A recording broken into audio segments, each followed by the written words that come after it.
Hey! It's Enrico Pallazzo! Utah, give me 2. Pallazzo! Utah, give me 2. Welcome to Truck Talk with Rob and Ben. We are not welcome to the Prospects Power Hour. This is why I don't do intros, people. It is Robbie Baseball and Benjamin Chase. Find him at Big Gentle Ben on the socials. And Ben, tonight we are talking DSL, complex, standouts, what have you. But before then, we're going to talk about a lot of other fun prospecty things like debuts and promotions. But before we get into that, how's life treating you these days? Well, the paper's been purchased. We met our owners last week. They took us out. I got to have a steak dinner on their dime, which is always a nice thing. We put out our first 2 printed papers again last week. So our newspaper is back in business and running. There's changes, and those are always a pain in the butt. And and this deal came together way faster than it probably should have. So there's all sorts of little things like we don't have access to email right now. Not necessary. Little things like very necessary in the news business, especially. But it's little things like that right now are kind of they're kind of a pain in the butt, but it's one of those where it's going to be just fine. It's just growing pains and adjustments and things like that. But I think this is going to be a good fit long term. So yeah, that's awesome. Well, I'm very glad to hear that. Hey, and there you if go. The audio would play, so would the audience. There we go. I didn't hear that on my end for some reason, so I won't touch any more of those buttons for fear of messing it up. So anyway, you can always join us on our chat in YouTube, which we prefer. Like, comment, share, subscribe, etc. You can also queue in on the X and Truth Social, where you can always find Michael Govier. And on your OnlyFans? And on my OnlyFans. It should be Only Fouls, like Only Foul Balls. That would be a better. Yeah, that's also, you can make that into a sexual thing pretty quick. Only Foul Balls. Yeah, oh yeah. Okay. Oh yeah. All right. This is getting into like Anthony Weiner stuff here. I happened to listen to a doc on him today. What a guy. Anyway, well, we may as well jump right in. I don't have a pen or pencil down here, Ben, so I'm not even going to have timestamps to give to our Lord and Savior, Michael Govier, when this is all done. So we'll just I'll have to beg for forgiveness. Are you telling me I need to do this? No, I'm not putting you on the spot. You don't need to do it. I just realized for like the 4th time when I went upstairs the last time we recorded, I brought all my stuff up with me. Oh, that's and right. I just you weren't in the dungeon. Down. Yeah, that's right. Yeah, I took and that's how all the spider webs got here. I was talking to Ben before about how I walked through many spider webs tonight and then found even more on my way back down with the beers. Anyway, Ben, let's get into MLB debuts, or debuts as people call them. Cincinnati's got boys, Pittsburgh, Boston, Philly. What's the one that you were kind of most interested in or surprised? Well, I mean, if you want to get into most surprised, based on the year he's had, Carson Williams would be that guy. Okay. Offensively, I've tuned in because I've seen the numbers, and so I've tuned into a few games, and he is hunting so hard to put up numbers that he is swinging at everything and anything, at least in the games I've watched. Now, he has still put up a decent walk rate. He has still put up power. He has still put up speed. But he's also had a horrific contact rate this year. And most of it is not because of his BABIP or anything like that. It's just that he is swinging at crap pitches and willing to expand the zone, willing to do a lot of that stuff. This guy, if he would hold himself and learn good plate discipline, he has the raw power to be a 25-plus home run guy and this is an elite defensive shortstop. So he's not moving off shortstop, and a 25 home run shortstop would be worth it every day of the week. But if you got to deal with a 200 batting average for that, that gets to be a little questionable. So that's the one that surprised me. It's about time Bubba Chandler came up. Just what the heck? Come on, Pittsburgh. But Yeah, it's and not he like got a save already. Well, yeah, I was gonna say it's not like they were trying to save their season, but they put him in the bullpen, I guess, to get some saves. Well, but this was what, a 4-inning save or a 3-inning save, so it was a multi-inning save that he ended up getting the other night. But still, what the heck?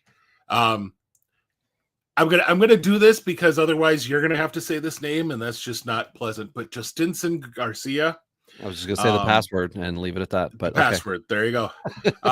With Boston, a lot of folks are very excited about this, and quite frankly, I think if you really need power, this is a good guy to grab. But I'm really worried that this is going to be a lot of power and nothing else. He has got the raw ability to do more, and he has shown more at times.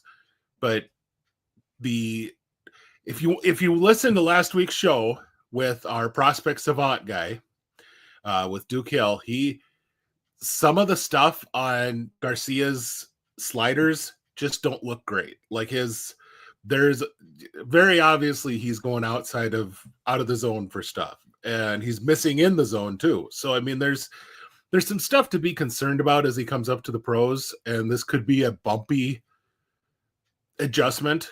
Mm-hmm. But the raw talent is such that once he gets up, he's going to be that 6-hole hitter that gives you 30 home runs. Your Adam Duvall type, as far as a hitter is concerned. Yeah.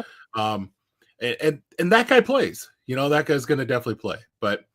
And then last but not least, the best nickname that came up, 6'6", 275-pound reliever, Zach Maxwell, whose nickname is Big Sugar. And struck out 5 in 2 innings in his debut, so had a real nice debut. But and he looks every bit of 275. So I mean, he's a big boy on the mound and brings it 100 plus. He averaged 100 miles an hour on his fastball in that outing. Had a 95 mile an hour cutter and an 88 mile an hour slider. So this is a guy who's coming, hard with. He doesn't deceive with the size. He doesn't get up there, be a huge guy, and throw 88 for a fastball. He throws 88 for his slider. So, but those are the ones that I picked out. Any of these guys kind of stick out to you that you were looking? I thought it was interesting that Parker Mezek came up. And I know Govier loves him, so. We don't want to upset the boss. Okay, so. I'm going to read between the lines on that one, and that'll be it for me. The rest of the guys, Nolan Hoffman, relief pitcher for Cincinnati. Will Banfield, catcher. I already lost interest. Cincinnati as the team is fun, and then Joel Guerrero, relief pitcher. Pardon me. Banfield, I think that's his third team. Okay, so he's moved around a bit this year. Yeah, he was a high school stud, like a first round high school catcher. Which don't ever draft a high school catcher. Yeah, because what a terrible sentence for fantasy for just the player, I guess at that point. Yeah, and then the last guy was Drew Summers with Detroit, relief pitcher or left-handed pitcher. Yep. Yeah, so that's nothing overwhelming. I mean, a good group, but I just mean as far as unmentioned players prior to my go there. So what about the MILB promotions? I am in fact going to keep time notes on my cell phone just because I don't want to lose my job volunteering to do this and take heat on the internet. So the one that I was interested in was the recently traded Boston Bateman, 2nd round pick last year for San Diego, high school pitcher. Moved to Baltimore, and they said, we're going to move you up a level. And a lot of that kind of stuff has to do with what we've been talking about over the last few weeks or month, Ben, which is players are going to sign. They're going to need to be assigned. And there are other players who are already signed who will need to move. And some of them will be earned and some of them will be not. Well, in Bateman's case, it's a little mix of both where he's in a new organization and they've got some fresh blood down at A-ball. So they're moving him up, which I find that to be good. I did see Hedbert Perez to AA. You've got that on the list. I remember how excited everybody was about Hedbert Perez. As we get into talking GSL prospects. Yeah, he's an excellent name for that. because he was one of those like, oh my God, have you seen this guy that Milwaukee got? And that's not to crap on Milwaukee as far as like hyping guys that don't work out. Like, they usually have a handful of them that coming out of DSL that you're like, you should pay attention. But people were all over that. He's now in AA. So, but yeah, I don't know anything here about Josh Adamswinski, second baseman for Milwaukee, up to high A. Was this a last year, a 2024 draft pick? Or is he? I believe, I think so. And he was with all those like kind of the studs at Carolina to start the year. Really a contact oriented second baseman, probably a guy that's going to be a lot of doubles. So fantasy wise, probably going to be in quote unquote empty average for fantasy, but he has doubles power. So I mean, for a real baseball team, it's not empty at all. He's a back third type hitter if he's in an MLB lineup, then 7 through 9. Yeah. But a very, very steady glove, not a guy that's going to likely win a Gold Glove. This is a guy who 5 years from now, we're going to be watching him like, we're going to be watching him at the major league level and just kind of go, geez, we kind of missed this guy on the way up. But just that kind of and he's, like I said, he's probably not going to be anything once he gets there, but that's okay. Josh Hartle is a guy I loved coming into the draft last year, and he had a really crappy year with Wake Forest. He basically went through Steve Howe, pick your pitcher that, that forgot how to throw. Rick Ankiel forgot how to throw the ball over home plate, went kind of through a little bit of that last year, and didn't get it all put together enough in the college season to warrant it. I mean, this is a guy who was in discussions for the top overall pick coming into the year and then dropped to the point, I think he was a 3rd round pick or something like that, but by Pittsburgh, and then was acquired in the deal that sent Horowitz over to Pittsburgh.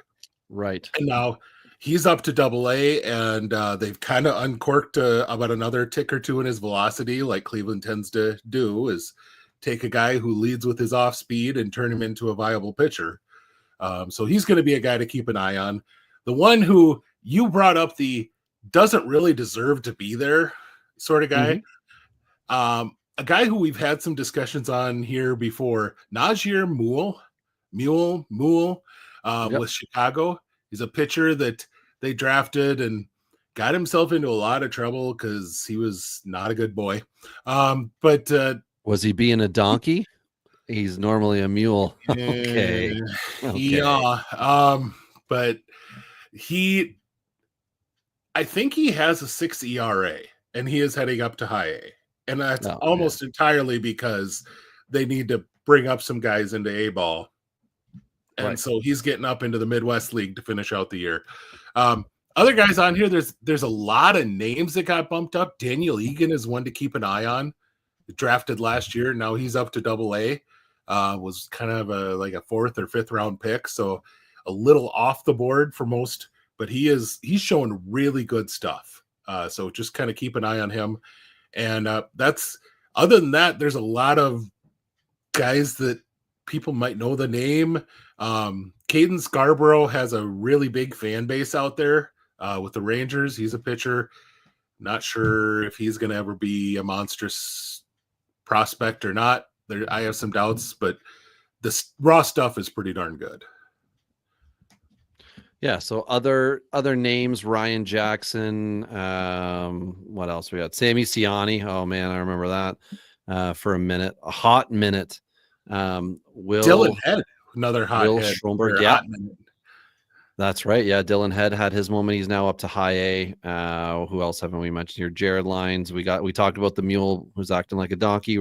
Ryan Jackson, Braden Carpathios, definitely Greek. Which is a great name. Yep.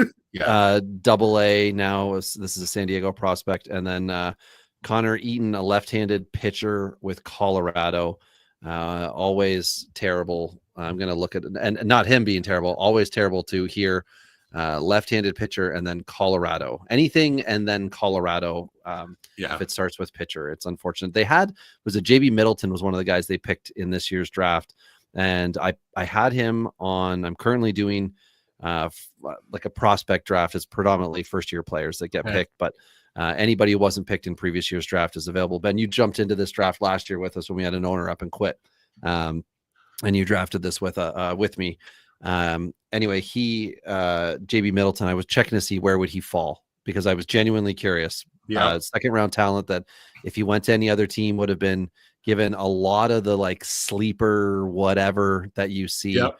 And I think he ended up going, where are we here now? We're in the 8th round, but we've had 1, 2, 3 type comp rounds. So really we're around the 170 or so mark here. And I think he went in the 130 mark. So people just don't want to roster the rocky pitchers, and I understand, and we know why. There's good reason why. Even their top first round dudes are not able to make it work. I mean, I was gonna say if anyone can make it work skill wise, Chase Dolander was that guy, and look at what his year has been. I mean, so it's I get it. I understand why. It's just a bummer for him because he's going up to Double-A, which is kind of their most that's Hartford average normal park, and he's put up something like if I remember off the top of my head, like a 2.8 ERA in their high A park, which is a pretty homer friendly park. So to be able to do that is a good sign. But I started looking deeper into it, and this is a guy who's going to likely get eaten alive once he gets up to Colorado because it's a lot of fly balls. You see what you did there? You said he's going to get eaten alive. And I think everyone listening caught that, and I'm sure you. If not, I've helped to point out. Anyway, Ben, you got on here that there are some full season debuts for multiple high school drafted players, referring, of course, to the fact that the most recent draft we've now had high schoolers get assigned. I wanted to ask you about a guy from the Cubbies that I'm going to have to grab his name quickly, college hitter, because I have been starting to scout these guys for not just the draft I'm currently doing, but the off season and this very podcast for some things to talk about. But who are some of these guys who signed and have now been assigned? So a number of them went to Complex for, just a hot minute, or were in what's called the Tricky League, which is kind of it's not a stat kept league. It's for recent draft picks and usually recent high school draft picks. And you play out it's kind of what used to be fall instructionals, but they started earlier now because they decided to shut down Complex early, which is baseball. But this week, I believe last week or the week before, Ethan Holiday got assigned. And then this week, the big news was that Eli Willits, the number 1 overall pick to the Nationals, got assigned. And not just that, but had 3 hits in his debut. So had a really nice first game. But there are some, and the Braves top pick, I can't remember his name off the top of my head for some reason. But anyway, the Braves high school or something like that. But a high school, he was a high school shortstop, and he got assigned to Augusta. I mean, there's a number of those guys who are getting assigned out to low A ball just so they can get some reps before the end of the year. But that's kind of what you're seeing. But man, Willits looked the part for so far, and that's what you want to see. It's good to have that kind of that good start to a career, but I can't say that I've noticed any high school arms that are getting assigned out. I have not seen that. Right. Yeah. That it's like clicked in my brain anyway. But that's kind of to be expected. They don't want those recorded. I'm going to really quickly rhyme off the top 10 from this fantasy draft that I'm in, simply so anyone out there listening can get a vague idea of kind of the 1 month removed from the draft, how fantasy owners are thinking. And this is a very highly competitive league that I am in. This is a 30-team league, and this draft could be up to 20 rounds plus the comp round. So there's a lot of research that guys do in here. But Ethan Holiday went 1-1. Cade Anderson of Seattle went second. Seth Hernandez of Pittsburgh, the high school pitcher, went third. Liam Doyle went fourth, which I thought was a little interesting. Willits went fifth. Aviar Kett of Miami went 6th. Jamie like Arnold went 7th to the Athletic or from the Athletics. Jojo Parker of Toronto went 8th. Ike Irish of Baltimore went 9th, which for a catcher is interesting, but there is a lot of outfield potential with him, plus the fact he's a pure hitter.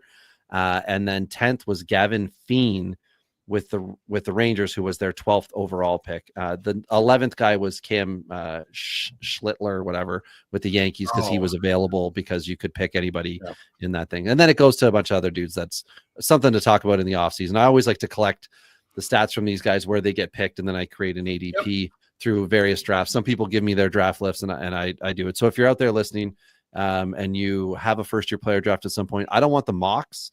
I want the ones that count, because mock drafts, people take chances and people like to just write stories or talk about it on a podcast. I want real, true blue stats where people are putting their money where their mouth is with these picks, because it's interesting to see how many rounds before people genuinely don't know. My queue at this moment in time is still, it's 69 deep. Nice. Yeah.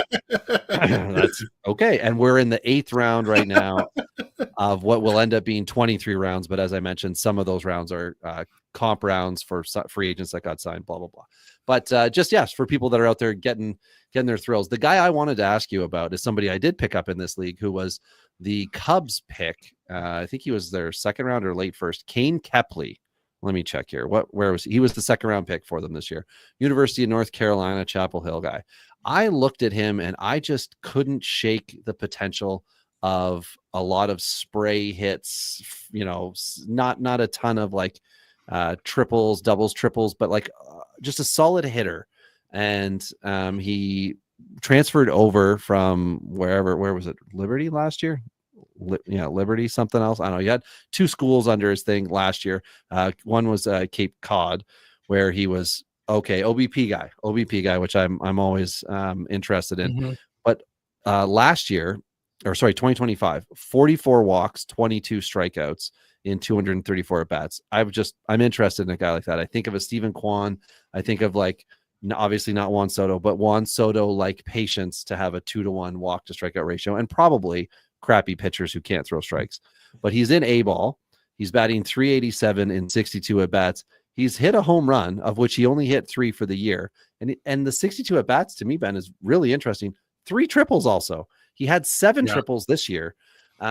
Is this just like hot start and it's not going to pan out? Or could Kane Kepley be possibly a fantasy sleeper? Outfielder, 2nd round pickups, 5'8", 180. Left. He fits a lot of what we just discussed with the whole likely to be more hit and could potentially have like we were just talking about with Adam Zuski, that he could be a guy with a lot of extra base hits, but it might not be the extra base hits you want in fantasy. But I would say this is going to be a guy like whose stat line to me ends up a lot like a Stephen Kwan. I've got a scarier name out there because I just wanted to say it to everybody. Nick Madrigal is another name that I was putting with him, which was super sad. And of course, Madrigal didn't get to have his shot this year with the Mets. I think there's more power. Yeah. Okay. I think those are my 2 comps. There's more gap power. I don't know that he's ever going to knock it over the fence very often, but there's a lot of gap power there that, like I said, Kwan took a big step forward in home runs this year, but before that, you're talking like a maybe double-digit home run, but a lot of extra bases, doesn't strike out much, a lot of good contact. I think that's kind of the profile you are looking at here. I've heard and seen a lot of what's that? I've also had 45 stolen bases in college, and has 11 already in the pros. Now he does get caught, been caught 3 times, but also having 16 stolen bases and 10 Ks. He just seems like, to me, he might be an underappreciated guy, but I also am aware that I was looking for a really interesting contact bat in a spot where I had already taken my San Diego pitcher. I got Schoolcraft. Is that what? Did I say that right? Yeah. Yep. I got him first. And then my comp round pick, I took Zach Root of the Dodgers, and then my yep. third round pick, because it was really truly the second round, but we were about 70-ish picks in was when I picked up my boy, and life has been great ever since. Here's an interesting guy that I could maybe throw a comp on, but folks are going to get crazy because of the rest of his career. But early Johnny Damon, when Damon was a Moneyball Damon. No, like Moneyball Damon. Kansas City. Well, actually, yeah, he did play a year with them, didn't he? When he was Moneyball, but that's how the movie kicks off, is Johnny Damon backstabbing whatever the hell happened. But he has an 8 to 10 home run guy, lots and lots of speed, but more than anything, hell of a defender, but with a noodle arm. Like, can get to absolutely everything. Really, really good instincts, but you don't want him having to try and throw out that runner then afterwards. And that's kind of where Kipley fits in. But because that fielding is so good, he's going to have a lot of leeway as he moves up, because they just want to keep him out there because of the glove. So he's going to get plenty of chances because of that. Yeah, I honestly wanted to touch on it because I haven't seen or heard many people discussing him specifically. And of course, because I drafted him, I'm in. One of the other guys, I don't know if you had mentioned, did you mention that Dean Curley got assigned? He's college bat. Well, you were talking about high school guys. No, it was. You were talking the high school. So anyway, he's somebody that I thought was interesting. Cleveland second round pick. Not typically I'd be looking for their high school pitcher at this point in time, but in this particular draft, I went with Curley. This was my fun thing in this round, Ben. I picked Curley and Turley in near back-to-back picks. Turley, of course, is. Yeah, it worked together for me. Turley is the Athletics' future outfielder, Gavin Turley, who's seen as somewhat of a potential power bat, blah, blah, blah. Anyway, back to regular old show. We got the full season debuts. We did a little prospect talk from some of the draft guys. We had scout Roy Clark, who's also an executive from Braves and Royals, pass away. Ben, your thoughts? Well, I was very, very lucky in that I had a chance because I wrote up something about a Braves player who Clark had originally scouted, and he sent me a note, which was really cool because at that time he was with the Royals. And we just kind of got talking about scouting and talking about baseball. And this was all of like 4 emails that we exchanged back and forth. But what was really neat to me is he within that really emphasized you can scout a fastball, you can scout a home run swing. He says, but more than anything, you want to find the elite people. And I really thought it was telling in one of his multiple places have written up really nice things about him recently. One of them pointed out that in 2020, there were 4 of the guys that he had scouted for the Braves and signed were up for the Roberto Clemente Award, and Adam Wainwright was the one who won it. And that's really a sign of just the type of people that he really recruited hard. That he really pushed hard for the Braves to go after certain guys because he knew they were good people. They were going to be good citizens, and they were, if they didn't turn out as baseball players, they weren't going to cause damage to the organization on the way out. And that's something he really pressed upon me, is that, because one of the things being in middle of nowhere, South Dakota, that I got into him was, hey, I might have missed this or this or this in my evaluation. How can I improve that on watching video? And that was kind of where he went in with this is, well, you can see a lot of things on video. One of the things you're not going to see is who that person is, and getting a chance to talk to him and talk to his mom and talk to his sister and find out from the principal that, this is the kid that mentors 2 other kids and that have struggled, or, stuff like that are just, says that's the little stuff that you're not going to get on watching someone on video. And I was like, oh, well, that's really that's a great insight. So Yeah, very well. Unfortunate to lose that man, but glad that you got to have that interaction with him in a positive way. Everybody's looking for positive interactions with me, Ben. And the only way I can give it to him is through the Jesus Take the Wheel pick. And that is how you bridge the gap.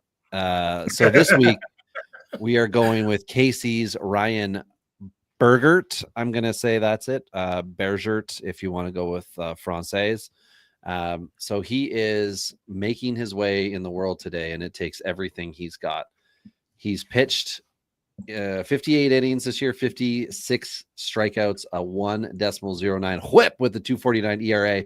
So, Rob, why are you talking about him? There's no way he's available. He is 22% rostered in Yahoo. I think because of where we are in the season, he's just being forgotten. So perhaps you are in a shallow league where he's available. At this point in time, I'd like to think you can't possibly make a trade in fantasy as we are in the final week of August. And that's why this can be the final Jesus Take the Wheel pick of this year, because once we hit September, we're either in playoffs and some leagues freeze it, or you are in Roto where your leagues are, half the guys are probably not active and weren't 5 weeks ago. But here you go. Ryan Bergert is looking good last month. 26 Ks, 26 and a third innings pitched, 2.73, but no wins for the young man. Yeah. And I think that could be changing. 5 2/3, 5 1/3, 5 2/3, 5 2/3. Bad luck. He might be one of those guys who the Royals just aren't playing good for when he's out there. I didn't dive that deep into the offensive side, but I love the pitching side, and Bergert's my boy. Sorry, Ben, what were you going to say? So Bergert was available in my TGFBI league, and I have been pitching Aaron Savale and said that I had had enough of that crap. And so I was gonna drop him for who I could find. And based on how he's been pitching and matchups the rest of the way, Jason Alexander was my top guy that I wanted to get. So I had him at $9, and I had Bergert at $8. And mind you, this is out of $1,000 fab, and I still had like $300 left. So I was like, well, I could probably bid more, but I got Alexander. Nobody bid on Bergert. I was really surprised that not a soul. And this is in the league Shigano. Tomiyaku Shigano went for 14. Parker Messick went for 27. Shane Bieber went for 49. Oh, wow. That could be a heck of a deal. Which it could be, but nobody picks up Bergert when there's guys, and they're paying that much for those guys. Right? Because again, it's a real thing. Half of all of our fantasy leagues, the guys stop paying attention, they go away. And then other people also say, well, I wasn't really competitive, so I didn't want to bother picking up players or doing this and doing that. I've heard people talk about it. Ty, who I did dingers with, he would say it was one of those like kind of gentleman thing where he wouldn't go out of his way to blow any remaining fab on the hot new ticket if he didn't think it was going to make a positive impact to like get him in the money. So he would, not necessarily step aside, but he wouldn't be placing big bids. But maybe the other guys don't have interest. That's why I didn't bid on Samuel Balsalo in this league. Would you have had to sign him to an extension? No. This is TGFBI, so no, I wouldn't have to do that. Would you have had to spend next year's fab also, is what I'm asking, Ben? No. But he did go for 93 in my league. And I was like, that's probably about what I would have spent on him. But I just, for one, if it weren't for Adley being on the IL, I'd have no need for a catcher. So I have Edgar Cuero, who's my second catcher in that league, because it's lovely a 2-catcher league. So I just said, screw it. Riley Adams is getting full-time play in Washington right now, and that's a good one. Cheap. And so I picked him up, and that's because I had Kyle Higashioka, who was my third catcher, and I'm like, I don't want to start him if I have to start somebody other than Adley. So let's go get somebody else. Avoid that. But I wasn't willing to bid Pasalo prices, because in that league I think I'm like 11th, and at this point I'll leave the hot tickets for those who actually have some fab money. I'm just gonna keep my roster current. I'm not going to give up Right. on the league and not play it, but I'm not really worried about getting the studs in the league. And I'll be honest, I completely missed that Shane Bieber was even available in this league. Oh, like someone hadn't already picked him up earlier. Yeah. Yeah. So otherwise I might have taken a run at him, but I don't think I would have gone 49 on him either when I could get someone like Alexander for 9. Right. That fills my gets Savali off my team. That's all I was looking to do. Right. So yeah, and when you average it out over the rest of the season, what's the real thing going to be? Of course, Bieber had an excellent start with Toronto, and now it all looks good, and the trade looks good, and everything looks exciting here in Blue Jay land for the stretch drive. But Bieber was dominating, and I think it was 2 Buffalo starts. That's why I got the old Bison's hat on tonight. He was dominant in those. It looked fun and exciting, and it could end up working out really well for him. Ideally, he would stick around for that extra season. I don't know that that's going to happen if he pitches well, if he has 6-7 good starts, and if he gets in a couple playoff rounds, he's definitely going to be able to opt out or maybe re-sign with Toronto. We'll see. But anyway, that's enough of the opening part here. Ben, we're going to take our second half here. Do you want to pull up a commercial? And then we can do the second half and talk about some DSL complex studs and standouts. For everybody wondering, because we started the show with truck talk, but then we went into fantasy baseball. There's no way Govey is going to hear this. I bought a truck today.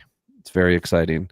A 1999 Chevy S10 Extreme. We need to pull up a commercial from one of those. That's what we need to pull up a commercial That's for. what I was actually just looking to see if there are any commercials on vehicles, and there are not, unfortunately. No, well, that'll be some work I'll have to put in this week. Maybe if you go out and you buy yourself a quarter of a cow or a half a cow, you can Another day is drawing to a close, and all kinds of people all over the country are heading home for dinner.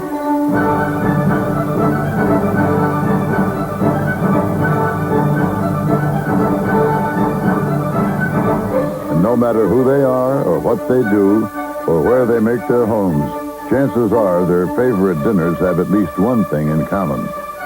Beef. It's what's for dinner. I love that commercial, Ben. There's a lot of my childhood right there. The throwing the bike in the front lawn and running inside. And that old school truck. Yeah, nice Chevy C10. Yeah, that's a nice truck. Beauty. The ground beef with the peppers inside. Have you ever, is that a stuffed pepper? Is that a meal that you have had that you have recollections of? I have not had that. I have seen that on a menu. I am not a big pepper fan, and so therefore I haven't tried it, but I know many who love it and many who swear by it, but not my cup of tea. Interesting choice for the commercial, I just thought. Yeah. That's probably not something that your average, if you're looking for beef, I would think you would stick to like your hamburger helper type middle America thing, bolognese sauce, macaroni, Yeah, there you go. And then you would throw your steaks, of course, your hot, juicy steaks, and then a rump roast of some sort for Sunday dinner. But anyway, it was a different time when that was made. Good. Yeah, appropriate, on point. Chili was a really good leadoff. That's what but that's why he's your leadoff hitter. Chili's your leadoff hitter. It was that they were trying to make their 4, 5, 6 stuffed peppers. And I just think he should be further back in your lineup, maybe even on your bench. I don't know that he's driving in any runs. So, Right. on the double header day, that's when you pull up. You get some extra chili left over. You stuff it in your pepper. You put that bad boy in the oven for 30 minutes. Oh, then you throw some cheese on top, broil it for 3-4 minutes. Boom, dinner. You're welcome, listener. Some flatbreads that were given to us. And this was maybe a year ago. And I made a really meaty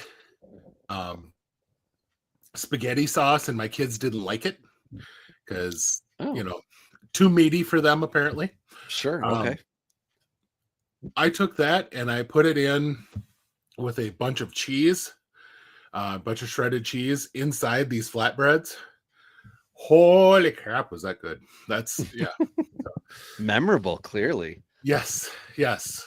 I 10 out of 10 would make that again, but it was one of those that was like an oopsie thing, and so I've not been allowed to make any not been allowed to be making the spaghetti since. So really, Yeah. I don't know. I mean, I like meat. I'm as a guy who does not eat meat at the moment. You know, I did vegetarianism for 7 years because sometimes you just get bored with life and you mix it up. So as a chef, it's challenging to do those things. We reintroduced water-based life, so seafood, fish, a little over a year ago, so we could have more variety.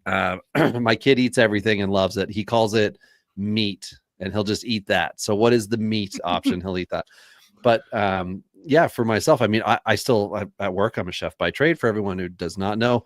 And bolognese is a beef-based sauce. It is not a tomato sauce with meat in it. It is meat that has tomato sauce in it, and you let it out, and you need the beef and the red wine and the onions and muy bueno. Anyway, let's talk about muy bueno. Baseball players. We're going to start in the DSL. That is the Dominican Summer League. If you are a dynasty player and you think the best players are the ones that sign in the off season for millions and millions of dollars, we are about to teach you some valuable lessons. There are many things that make a player valuable in the DSL. And one of the most important things, and one of the things you can do for yourself, something we all do, find MLB.com player stats, MILB player stats, and go down to the DSL and don't just look and say, oh, this guy hits, Jose Castro here. I'm looking at the top here, Ben. Jose Castro, he's part of Miami. He hit 16 home runs. He must be the best player in the DSL. That's just the first step. You got to look at a few things. Look at the age of the player. Look at their position. Look at how many years they've been playing in the DSL. And what did they do last year? Some of these guys are overage. A huge one in the DSL is look at what's that walk rate and what's that strikeout rate. Because Castro's is 62 strikeouts and 193 plate appearances. Thank you very much. So you don't want that on your dynasty roster. That guy might struggle to be brought over stateside, which you'll hear us refer to stateside as we go, especially when we get into complex, because there'll be DSL guys who are now stateside. They're in the complex league trying to prove themselves. But Ben, you had a few of the not obvious. You had a few of the truly dominant players listed. If you want to go through those guys, I'm going to put together a couple more names here, and I'm going to do the fun thing for myself. I'm always looking for pitching. I'm going to look for some pitchers that might have value within the DSL here, because these are harder guys to weave through. So last year, the Yankees signed Richard Maddock, and he is a third baseman. He was one of, if not the youngest players in the DSL, and he kind of fell on his face. This year, absolutely not. He actually led the league in WRC plus, a 167 WRC plus, 336, 47, 566 triple slash line, and 191 plate appearances. And he just turned 18, but his age for the season is considered 17. So one of the younger guys that was in the DSL last year, he repeated the level, but he's probably close to the same age as a lot of those guys that were signed this last offseason. So a really good guy to kind of take a look at. Marconi Herman is a guy that everybody seems to be talking about right now. Infielder with Washington. And this guy just started off the year just hitting like nobody's business. He did cool down to finish off the year, but still finished with a 283, 479, 513 slash line. That'll do. Definitely a middle infielder going as he advances. This is a guy that a lot of people are talking about him as this year's Luis Pena. Maybe not the Jesus Mate, but the guy who's going to be that next tier. So like you said, Luis Pena last year with the Brewers. And then finally, Chris Rodriguez with Detroit kind of slips under a few radars. He hit 308, 340, 564. He's already a big boy. He's 6'3", 200 plus. Signing as a 16, 17-year-old, but had 10 home runs and 10 stolen bases. And that's the one guy that I had heard from someone down in the Dominican that holy crap, does he look the part? So that catches your ear. We're probably about another month away from getting all of the StatCast data released to places like Baseball America and Fangraphs and those places that pay for it. And so once they get their hands on it, that's when Jesus Mate went from, oh, he had a really, really good year to, holy crap, this guy's a top 10 prospect. Right. When they saw all the underlying data with him. We're still a little ways away from that right now. Yeah. Over here on the pitching side, I am slogging away trying to find appropriate diamonds to recommend to you guys. And one of the issues is a lot of older players just kick around and are pitchers here. And to be old in the DSL makes you 18. So some of the best pitchers, not there, but some of the best pitchers are 19, 21-year-old kids. And it's difficult to find amongst those who is somebody who, has done a great job in this faster than next. So if you look at guys who have pitched a lot, they've got, Juan Reyes, Nemir Rosario, Donnie Eguilera, nailed it, Fabian Gallardo.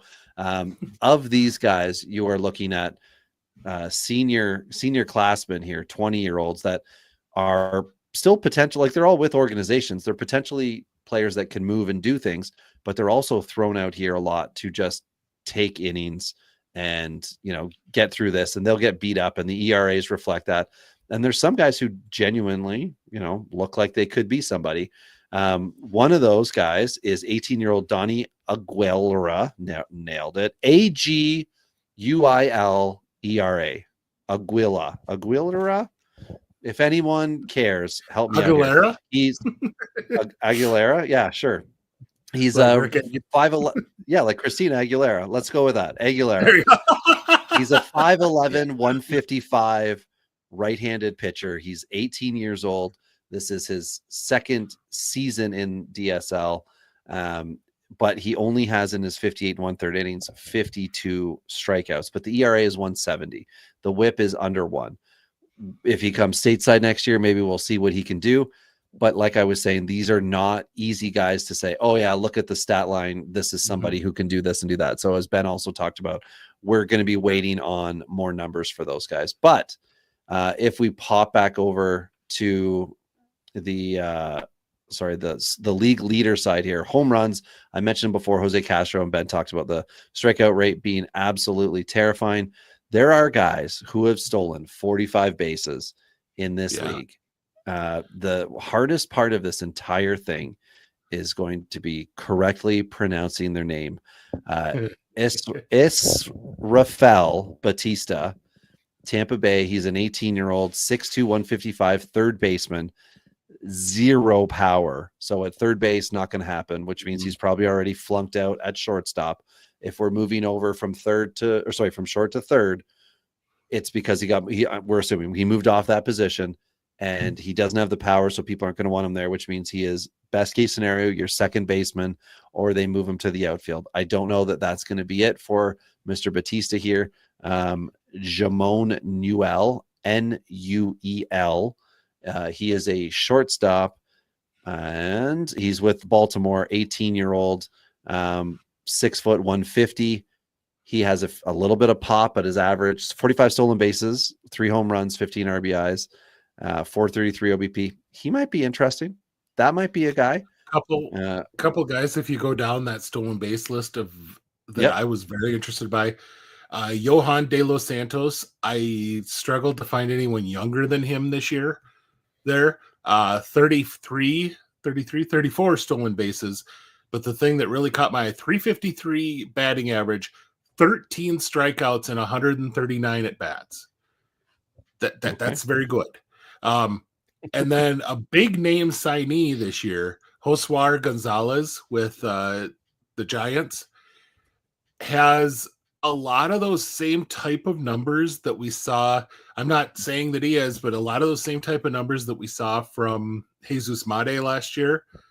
10 doubles, 5 triples, 4 home runs, 30 steals. good batting average, but not elite.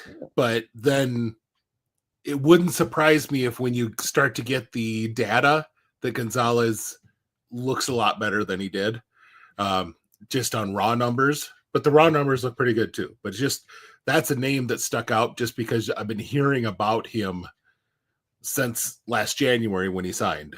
So Okay. So you were saying that Johan De Los Santos, is that the guy? yeah, You're saying no. Oh, okay. Yes, he is. So yeah, no home runs, but high average, high OBP. And sorry, you're saying that that's the next Acuna. That's what you said to everybody? maybe Brian. Oh, okay. Brian Acuna.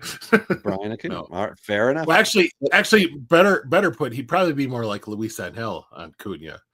The speed and not much power, Yeah. But still, and second base shortstop almost even this year is what he played.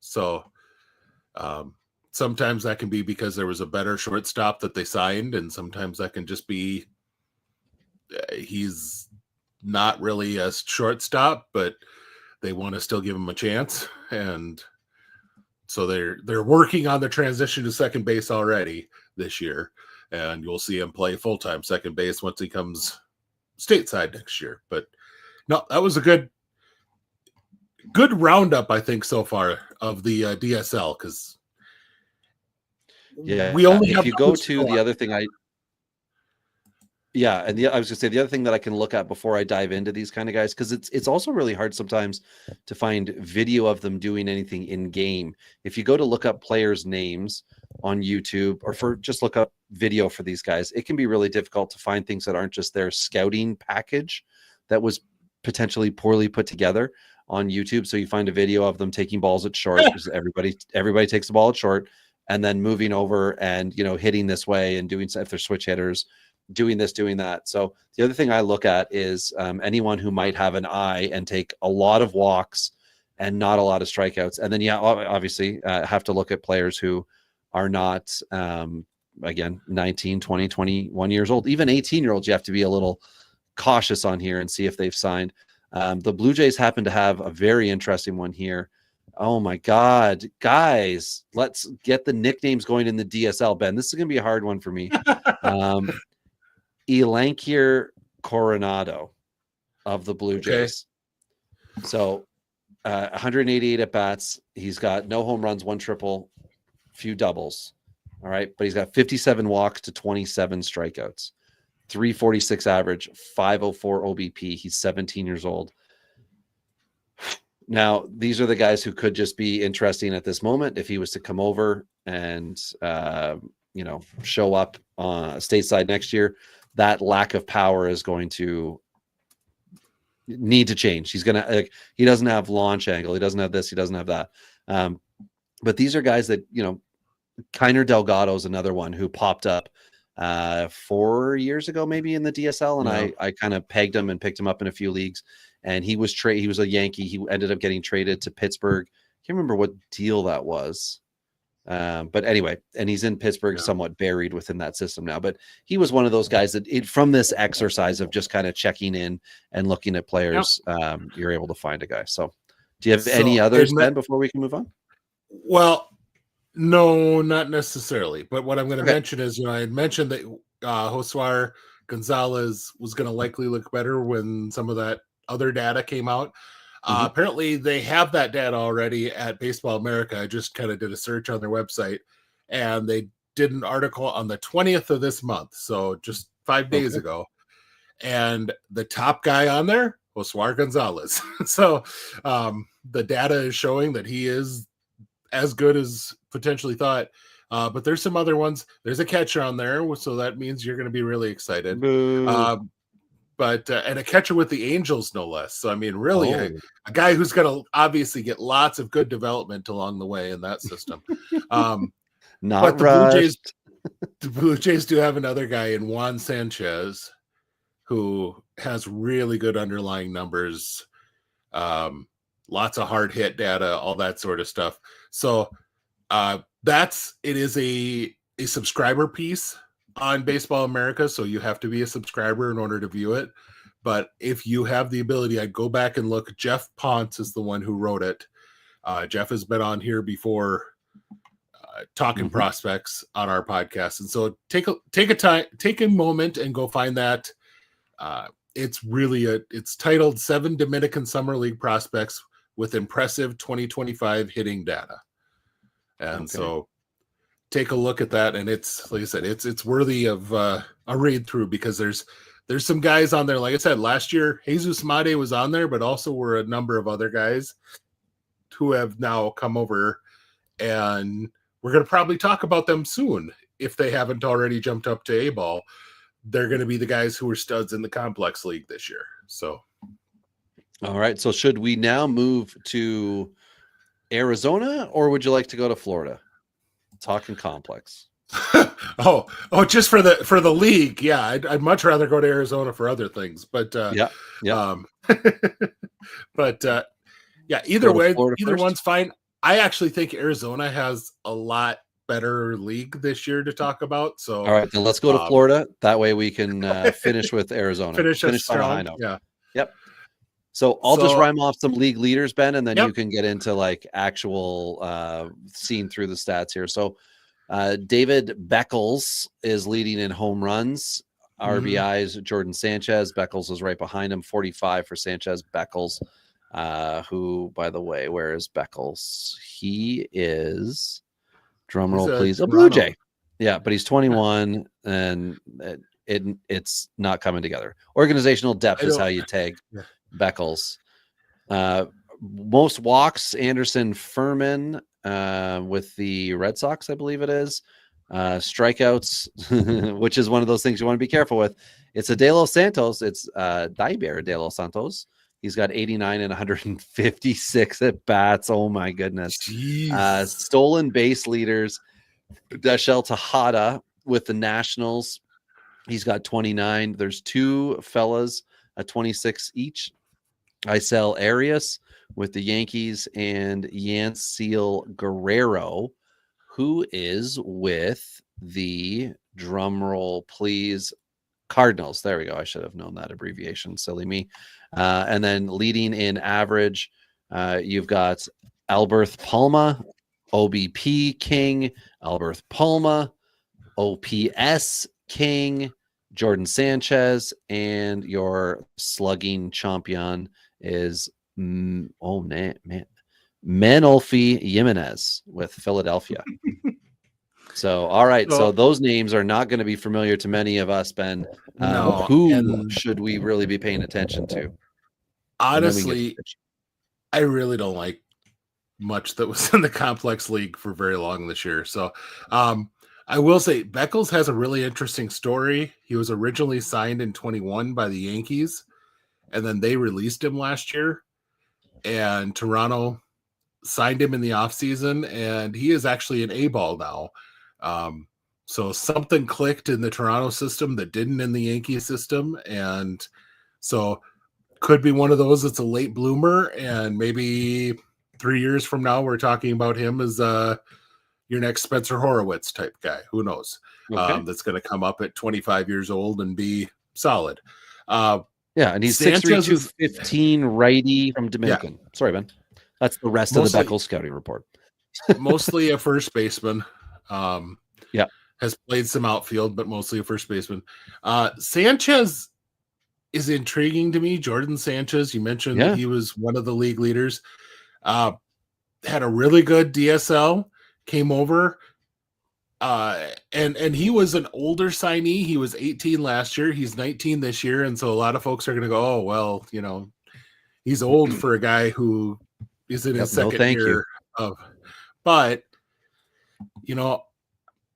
other than, the strikeout rate's 29%. Not a big fan of that, but also walks 15%. Let's see what that looks like as he goes up into full season ball. But we're talking a guy who's put up a 165 WRC plus and a 161 WRC plus in the last 2 years. So I'm not saying he's going to turn into some future big time power guy that nobody saw coming, but so far the production has been there each year. And so we kind of eventually you've got to believe, but for me, it's going to be once he does that, at least in full season ball, and probably I'm still going to have doubts until he gets to the upper minors. But those are the guys that stuck out with at least some story to them. Mm-hmm. Other than that, there's no guys that I really went, oh yeah, I remember he was a big time signee and he's on this list. Like nobody that really did that stayed in the Florida State League long enough in order to stick around and be notable in stats. You know what I mean? A lot of them, there's a lot of guys with like 40 and 50 at bats. Well, right. To me, that's not really a guy you consider in something like this. We're kind of I'm looking more for the guy who was there for the majority of the year. Okay, that's fair enough. I'll rhyme off on the pitching side, Ben. Some of the league leaders, and if there's anyone of note within that list and or beyond, we can discuss. Now, just to keep things on the level with the listener here, the league leader in innings pitched in the Florida Complex League is 61 1/3, but you only need to go down to 4th to see a 12-inning drop at 49. So we are not getting pitchers who have pitched a lot. So ERA is not going to be a thing for all of them, but for some of these guys, it's worked out very much like wins where you've lucked into several wins. Javier Perez, Tommy Kane, Antonio Florido. Oh, of course he's in the FCL. And then Diego Dominguez, all have 6 wins, which, as we just discussed, will be more of a random thing that they happen to have that. For qualified pitchers, which will basically mean these are the guys who pitch the most, the ERAs are all really decent. There's only 5 guys that qualify for it. Angel Lironzo has a 3.60 ERA, and I'm just double checking to see. Yeah, he's a Philly, a 19-year-old Phillies pitcher. Jantic Diaz, 3.49. Luis Gonzalez of Philly, 3.04. Then you get Jose Feliz of the Nationals at a 2.20, and Ednunzo Marquez with a 2.04 ERA. So looking here at Jose Feliz, it does look somewhat interesting for him here. He's 19-year-old, 6'1", righty, but in 107 total innings, he's got 105 Ks. You always want to see those numbers be higher because you want to see them dominate early and then have the field catch up. So league leader for strikeouts, which is really the only other thing because the whip's going to probably be the same 5 guys. Nate Payne had 55, and I feel like that is a 20-year-old drafted last year. Correct. 18th round pick last year for Miami. I think we talked about him. Yep. I feel like it. Yeah. That either we've talked about him or I had him in my weekly article when I was going through late draftees. So either way, I've looked at Nate Payne this year and went, oh yeah, that's kind of a cool story. Yeah, 11 starts for him. He's clearly better than the level. We'll see if something changes or a late season promotion or whatever happens. Yep. So are there any pitchers that are of interest to you here? I got to say, like I was looking as you were mentioning it before, I didn't see anyone that I was like, this is a guy to watch. This is somebody who, it looks like they're developing that we don't know about already. A lot of guys came to Complex and left. Yeah, there's just not this year. At least it's not a knock on Florida or on any of the players here. It's just this year's class in Florida, they didn't stick around there very long. They moved on. The guys who were worthy of it moved on pretty quick. And so if you wanted to see really good talent in the Florida Complex League this year, it was because, the Phillies had somebody coming off of the IL and getting some work in the Complex League. That's when you were going to get to see some legit talent at that level, not because of the guys who were there every day, unfortunately. Yeah, fair enough. So we'll move over now here to Arizona. Let me just timestamp this because I'm a good boy. All right. So league leaders on the hitting side for home runs, we had 2 guys with 10, Dario Reynoso. I'm pretty sure I got that one right. And Arnaldo Langtigua. What am I doing to myself? Why do I do this? Why am I the names guy here? Reynaldo is a 20-year-old with San Francisco, and the Reds have Langtwig. Oh my God. Letweek. Yeah, I just can't do it at a point in time. He is part of the Daytona Tortugas. And he's got 500 plus career MILB at bats. He looks like his average is decent. Power is okay. He's 19 years old. I don't know what the ceiling would be for him, but he seems, at least by stat definition, Ben, he seems like he could be of some interest. At least have one of those follow tags to him. Yeah, he's one of the ones I identified out of the Arizona Fall League. Okay. He has moved to A-ball as well this year. Yeah. Yep. And he's a guy with legit the outfield. I'm guessing down the road it's as much he's got a big arm, but he's just not very. Any highlight I've seen of him in the outfield is it looks like he struggles to read. It looks like all those sorts of things, which kind of that guy's, he's going to someday be a really good DH. but more than anything, what I've been impressed by so far, this is a guy who's had really high ISOs every single level.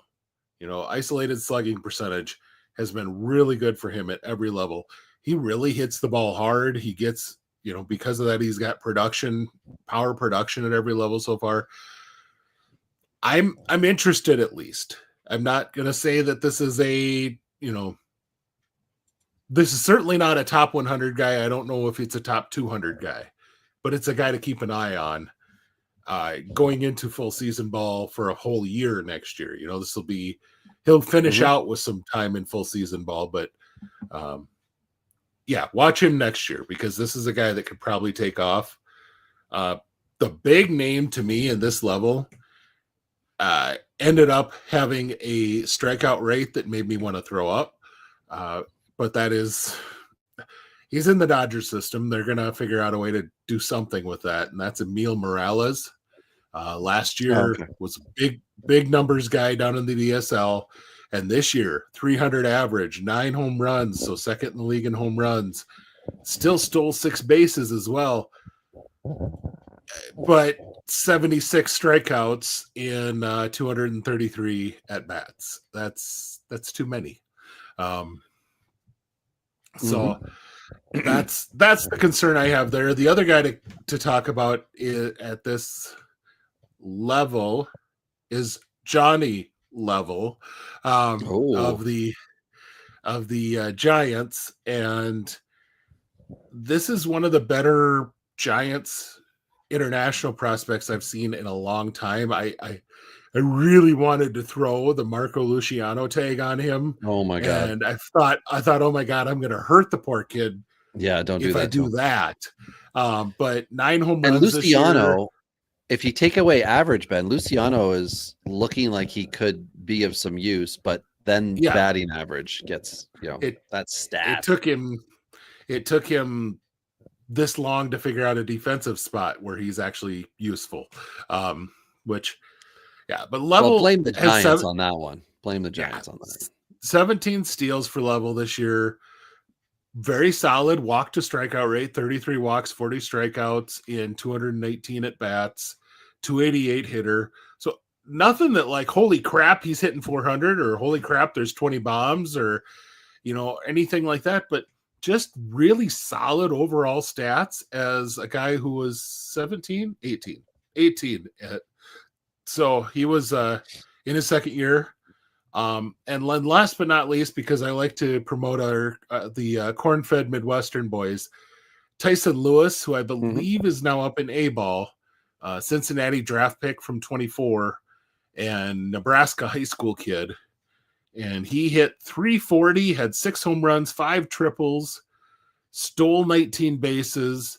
The walk rate was not great, but when you're hitting 340, you're probably not looking for walks very often because you're you're making good enough contact to get on base. And did have 51 strikeouts and 108 at bats, but certainly someone to keep track on, because holy cow, is he an amazing athlete. And so, beyond the fact that he's from Nebraska and a good upper Midwest boy, I was interested in him because the talent is absolutely there. I do have, I believe, the best combo baseball name in all of minor leagues. Oh boy. He was in the ACL. He's since been promoted. And this is everyone ready? Okay, take a breath. Ichiro Kano. And just as you were all thinking, he's from Mexico. Okay. Classic Mexican name, Ichiro Kano.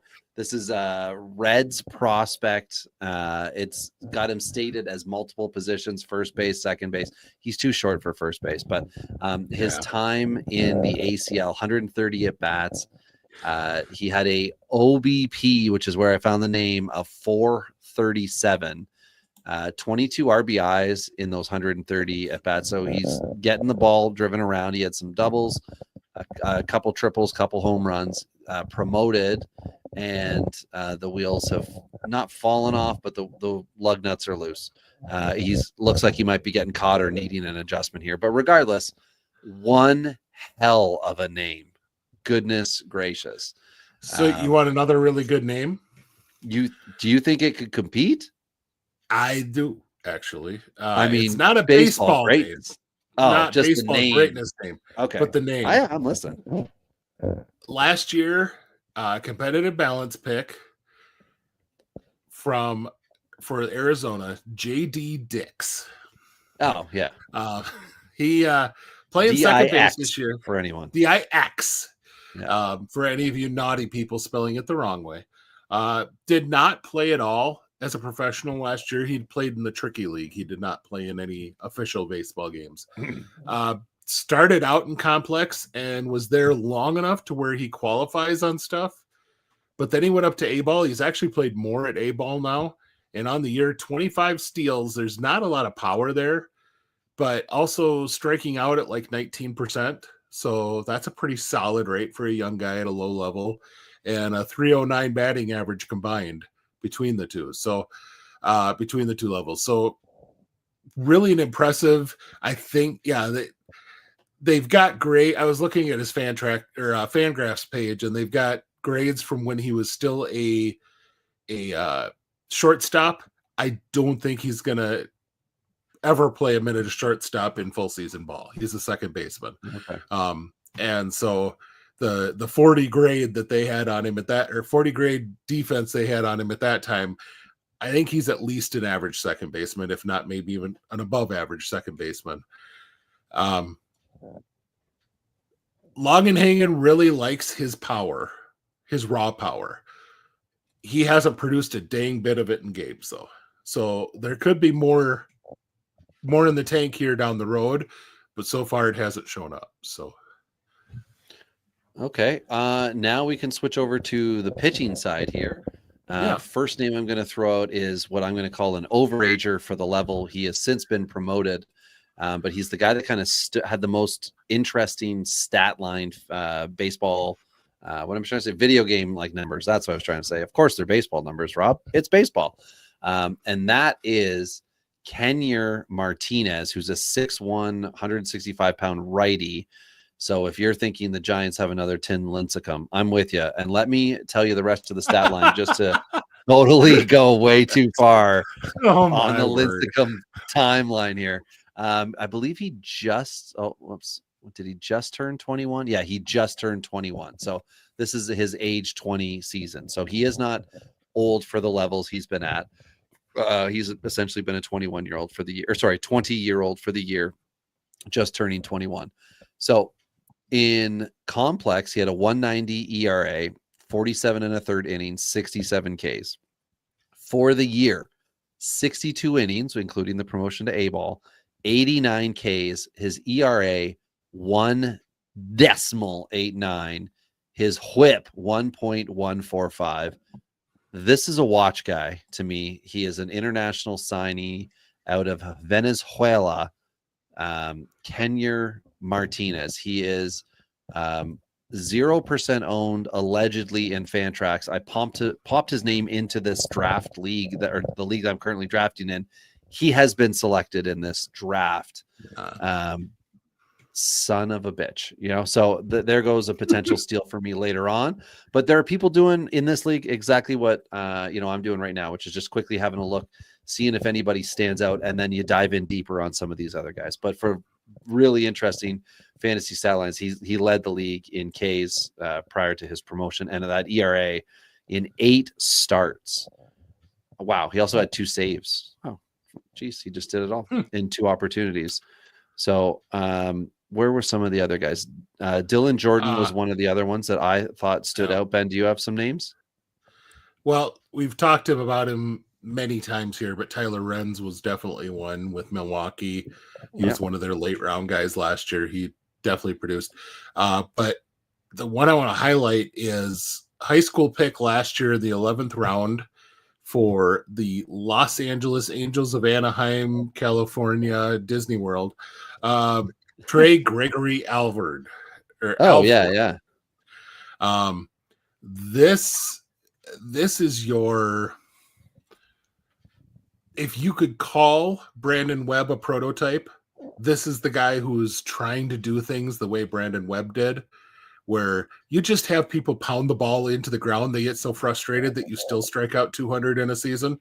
But because it's either your ground outs and your strikeouts make up something like 75% of all of your plate appearances against. And that's what he is doing right now. I think it's like a 50% ground ball rate, which is absurd. And then plus he's still striking out 25% of guys. So it's not elite strikeout rates, but it's still, he gets enough strikeouts. And then with that ground ball rate, there's something here. And just an interesting guy that had a solid year. And actually he's had 4 starts in A-ball since he got promoted, and he has a 0.53 ERA at that level now. So he's doing very well at that level. What round was he picked in? 11th. Thank you. So I have a 5th round pick of those very same Angels, who also is worthy, and I just mentioned it off the top there. Dylan Jordan, 5th round pick last year. Complex 3.21 ERA, 47 2/3 innings, 55 Ks. The whip was a little higher than he want, 1.36, but we forgive it. Why? Because he went to A-ball, and in 15 2/3 innings there, the K per 9 went down. He had 16 total, but the whip 1.021 and the ERA 1.72. So he's had an excellent rookie campaign for a high schooler. The fear is, of course, what the Angels have done with Caden Dana, which is push, and then regress. And it's not that Caden Dana is regressed. It's that the team pushed him so far. They weren't developing him further. They were just letting his talent top out. And of course, he's now gone to their AAA home, which is not a good one for them. AA is where they used to, or maybe still do, promote their prospects from. But Dylan Jordan is, in this particular draft league I'm doing, on my list, and somebody who I think I'm going to end up putting him down too far, hoping he's a steal for me. So I don't think I'm going to get him, but that's a guy that I think is quite good. Another, I can't believe I'm doing this. I feel like these should be paid promotions. Another Angel that comes to my mind, and I mentioned him last year. I know, Ubaldo Soto, a 19-year-old 6'2" righty with the Angels, 72 Ks and 63 2/3 innings. Now, I believe he's also been promoted, but he is somebody who I had an eye on last year, and he was a very good DSL pitcher, and then was promoted this year. So I'm just going to plug him into not a sponsor, baseballreference.com. Now, if you'd like to reach out, Baseball Reference, contact MJ Govier, and then we'll talk more about you. But yeah, his rookie ball time was 12 starts. Sorry, complex time was 12 starts. 12 games, 6 of them starts, 49 innings, He did have, unfortunately, 24 walks within that, but 53 Ks. He was then promoted to A-ball, where he also dialed it in a bit in 14 2/3 innings, 1.23 ERA, 1.09 WHIP, strikeouts 19, walks still definitely an issue. He's got 10. So on the year, it looks pretty good. Clearly, walks are an issue for him, but I don't want to give the Angels credit here, but this is a trio of young guys who they're going to be able to hopefully all start in A-ball next year, and we'll see what they can do. So that's promising. Not to be Angel heavy here, but just when I'm looking at the names that I have previously gone through. So are there any other dudes here, Ben, that stood out to you? One more, and a guy who, if I hadn't done the background on, probably would have escaped looking at him, simply because he is 23, or he was 23 this year in complex ball. So usually that's a guy you just kind of, all right. What the deal is Matthias Lacombe of the White Sox was a 2023 12th round pick out of community college, and then immediately had Tommy John surgery. Gotcha. So missed all of last season, and so he's getting his first. Did you say this was the White Sox? Yeah.